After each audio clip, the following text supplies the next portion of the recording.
Meantime, a federal judge in Maryland has ordered the Trump administration to temporarily reinstate thousands of probationary employees from 18 federal agencies, ruling that proper procedures weren't followed in their firings, including not giving workers enough notice. This comes as a second federal judge presiding over a separate lawsuit in California ordered the immediate reinstatement of probationary employees across 6 agencies, finding that the Office of Personnel Management's role in the firings was unlawful. As legal challenges play out in court over these cuts, anger and frustration continue to boil over in Republican town halls. This is in Asheville, North Carolina, where you see an overflow of people kept out of a meeting with Congressman Chuck Edwards, banging on doors. Things got even more contentious inside the town hall. Watch this. True.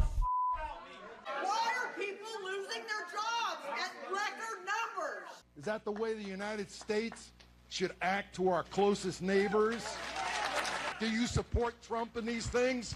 And this is a yes or no. Let's discuss with House Republican Conference Chairwoman Lisa McClain of Michigan. Chairwoman, thank you so much for being with us. We appreciate your time. I wanted to start with these incidents at town halls because earlier this month you previously described them as organized disruptors funded by George Soros. Do you have actual evidence that these folks are paid agitators? Yeah, there is some evidence out there, and then there still are people that are agitated and they go to the town halls. So I think you got a little bit of a combination of both. And what I think is important to understand is we live in a democracy, and you should be able to voice your opinion, but you should do it in a respectful fashion, right? It is our job to listen to our constituents, and that's exactly what we're trying to do. At times, it's very difficult when these town halls get taken over by angry mobs, but if you choose to do a town hall, that's what you're going to deal with right now. So what I would suggest is perhaps there are better ways to deal with your constituents. But again, we live in a democracy and it's your call. Do you think that there's something underlying the anger that we're seeing, specifically in the way that some of your colleagues have talked about folks that have been fired from their work as servants of the government? I mean, do you think you risk losing touch or alienating constituents if you dismiss concerns, including those of fired federal workers, by describing them as sob stories, which you did in a recent press conference? Yeah, well, the correlation I was trying to make, or the contradiction that I was trying to make, was look at the Democrats.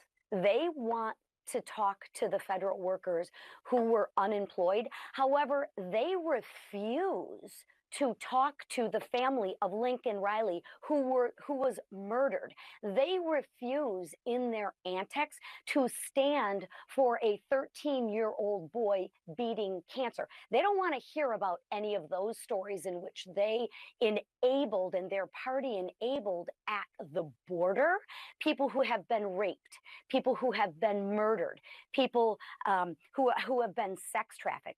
Notice there is zero. There's no lifeline set up for them.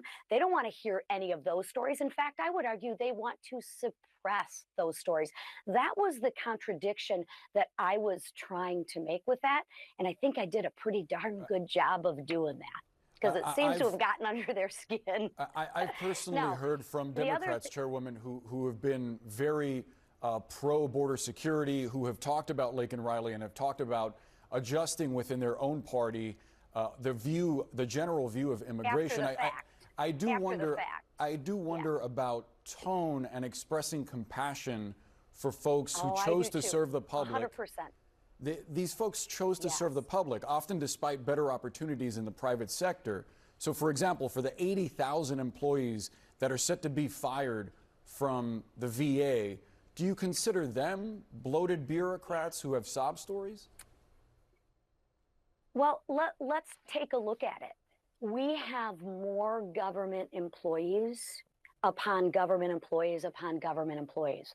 What I think would be a better option is if the federal government gives $1 to the VA hospital, instead of having management on top of management on top of management, and maybe only 30 cents of that dollar actually go to doctors and nurses, and 70% go to the administration, what I think is a much better job is, why wouldn't more of that dollar go to hiring more doctors, more nurses, as opposed to the bloated bureaucracy of management layer on top of management layer? I would much prefer to see those dollars go directly to the veterans. And the best way to do that is to hire more doctors, to hire more nurses, to hire more caregivers who can actually help the patients that need their help. So that's my goal, and that's the efficiency goal. We want to make sure that hard-earned taxpayer dollars are actually going to the cause, right? That's the goal. So you can either pay more doctors and more nurses, or you can continue to layer government on top of government. I would prefer to pay more doctors and nurses to give the veterans the care that they actually need. To your point about ensuring tax dollars going to the most efficient use possible, the Senate appears poised to advance the CR funding bill this afternoon. So the next big legislative item is the big, beautiful bill that President Trump says he wants passed. It touches on taxes, immigration, energy, and defense. It would also cut spending while not cutting Medicaid, Medicare, and Social Security. Can you guarantee the folks who depend on those entitlements that they will not see a reduction in their benefits? Yeah. What I can guarantee is that we are going to work tirelessly to make sure that the people that need those benefits most get them. So when we talk about no cuts to Medicaid, what I want people to understand is there is a ton of waste, fraud, and abuse. People are using the Medicaid program nefariously. We know that. We've uncovered that. That's what we're trying to be transparent on. For an example, we know that we have illegals using Medicaid. Those dollars are being taken away from Americans who need those programs. And that's who I can guarantee that I'm going to fight for, that that Americans who need those programs the most, make sure they get those programs. That's what I'm committed to doing. Chairwoman, I do want to ask you one more question because your district is right outside of Detroit, one of the hubs of automaking in our country. Ford's CEO has lamented what he described as a lot of cost and a lot of chaos from the Trump administration on auto tariffs. There was some back and forth, there were some delays. Now they're set to kick into place in April. What do you tell constituents when you hear automakers say that the cost of certain vehicles is going to skyrocket? It's going to jump upwards of $12,000 because of these tariffs. Yeah. I tell them to relax. Don't listen to the fear-mongering, because the Democrats right now have no vision, they have no plan, automakers, and they have no, from if folks you don't like mind, I had enough respect to let you talk. So would you like me to answer the question, or do you want to I just want to clarify. You're describing it as fear-mongering. What I cited was a Ford CEO. Automakers are the ones saying that these costs are going to jump. Okay, so I'll continue with my answer. When the Democrats have no mission, no message, no vision, and no leader, all they have is fear-mongering, right? That's what they do, and they talk to the CEOs and they plant these fears in them. No different than when we had to give a bunch of subsidies to EV mandates. You didn't cover that. Yet the cost of the vehicles went up dramatically, yet we had to subsidize those. So the people in my district who I have actually spoken to, as well as the CEOs, they understand that tariffs are a negotiation tool. They are hopeful that we can, under President Trump's leadership, that we can get fair trade agreements. That's the goal. We're tired of getting taken advantage of. So they understand that that's President Trump's goal, to get fair trading agreements and level the playing field for our employees, for our Americans, and that it might be a little uncomfortable, but long term, they know that this will be in their best interest. And they also are smart enough not to take the bait on all the fear mongering. They believe that America will be put on the right path, and that the person to do that is President Trump. Remember, we're making a massive switch from EV mandates, right, which we had to subsidize, to fair trade. And that's really what my people in my community, in my district want. Thank you. Chairwoman, your contention is that Democrats are conspiring with the CEOs of auto companies to scare folks into thinking that prices are going to go up. That's where those claims come from? Your word, not mine. Well, you suggested just a moment ago that Democrats and these CEOs were somehow working together to come up with these figures that are a result of tariffs. Is that what you're suggesting? That's what you're suggesting? All you need to do is turn on the TV. Look at your show. It's nothing but fear mongering. That's all the Democrats do. What's inflation doing? What's inflation? Up or down? Oh, it's down.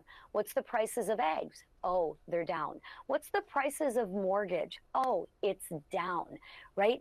But we don't cover the positive things. We only cover the negative things to get everyone worked up. So here's two things. This could be a potential problem, but it actually could be a potential long-term solution. But when you don't want to cover the other half, and all you talk about is the one half, of course that's what you're going to hear. I would prefer to give both sides of the story. That's what real news people used to do, is they would give both sides of the story. So one side of the story is, yes, potentially on the short term, listen, tariffs could cause us some discomfort, no question. But let's take a look at the long term. Do you think there's any benefits to the long term? I can share with you that there are benefits to the long term if we can get this on a level playing field. And that's what we need to do. Instead of just getting everyone all ginned up about, oh, the sky is falling, the sky is falling. Let's talk about the vision on what we're actually trying to do, which is reverse the negative course and put America on track to be respected again. Chairwoman, thank you so much for joining us. I wish you would watch our show more often, because you would see that we do have both sides on. Specifically, that's why you're on the air today, to present that side. That's what we do here at CNN. Chairwoman Linda McClain, thank you so much for the time. Lisa, thank you. Lisa, my apologies. Have a good weekend. That's okay. You too?